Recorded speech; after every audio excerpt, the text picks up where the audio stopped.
I really do believe it was a thrilling theme, the kingdom of God, hope for the nations.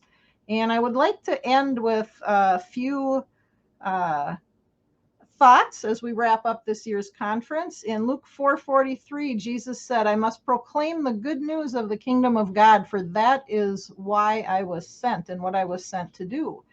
And that was Jesus's mission. And so it should be our mission and our ministry as well.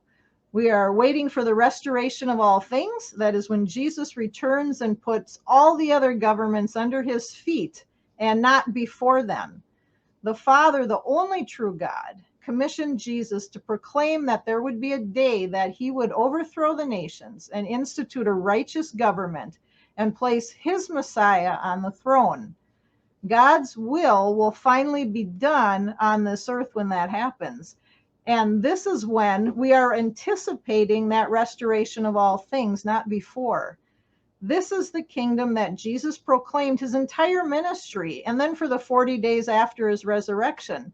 He didn't talk about his death and the resurrection after the resurrection. He spoke and taught more about the coming kingdom.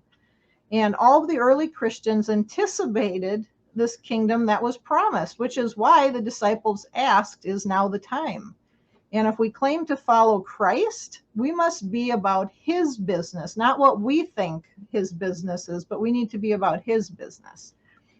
It was good news back then, and it was the only hope for people today as well.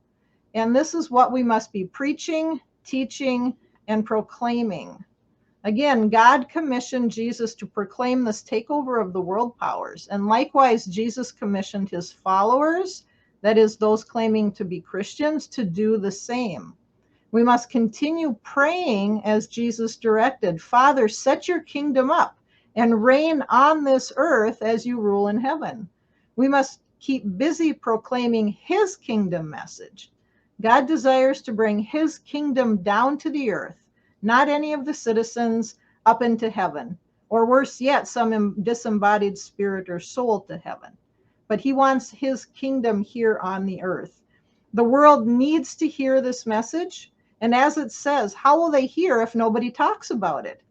We need to be talking and teaching about these things, about the kingdom. We need to sound like Jesus. And I really appreciate all the presentations this weekend because they were all such good messages. And all together, we can learn so much and how to do that better. And if this is not the hope in the forefront of our lives and our ministries, I question, are we truly following Jesus? Will we hear, well done, good and faithful servant, or away from me, I never knew you? The kingdom hope was the joy set before Jesus and why Jesus went to the cross. And so that should be why we pick up that same cross and follow him. He went to the cross so that we too could have the opportunity to be raised immortal and become true kingdom citizens, not just resident aliens.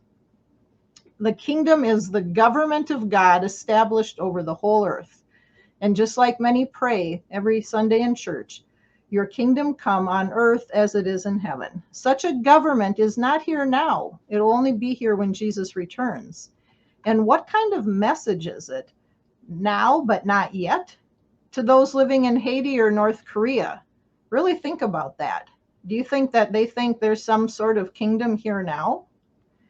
And as we have said, Jesus's death and resurrection are an integral part of the gospel, but the central theme is that the government will be on his shoulders, and he will govern over every nation and all of humanity.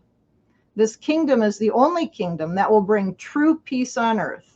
And as Laureen mentioned earlier today, the future kingdom is the answer to all of mankind's questions and problems.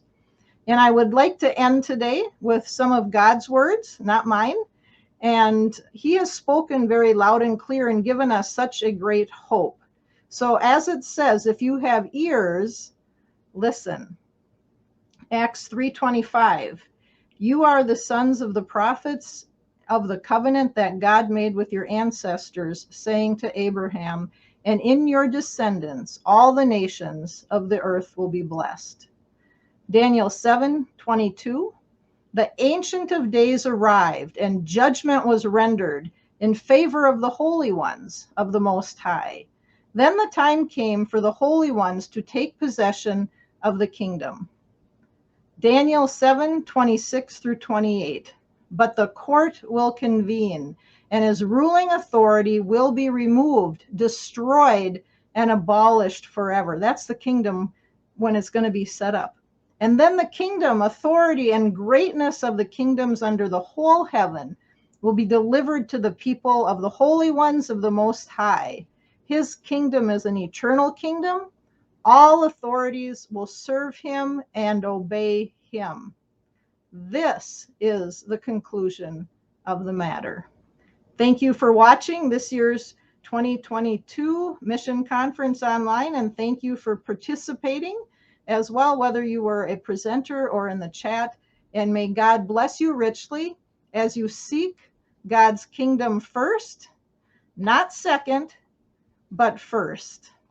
God bless.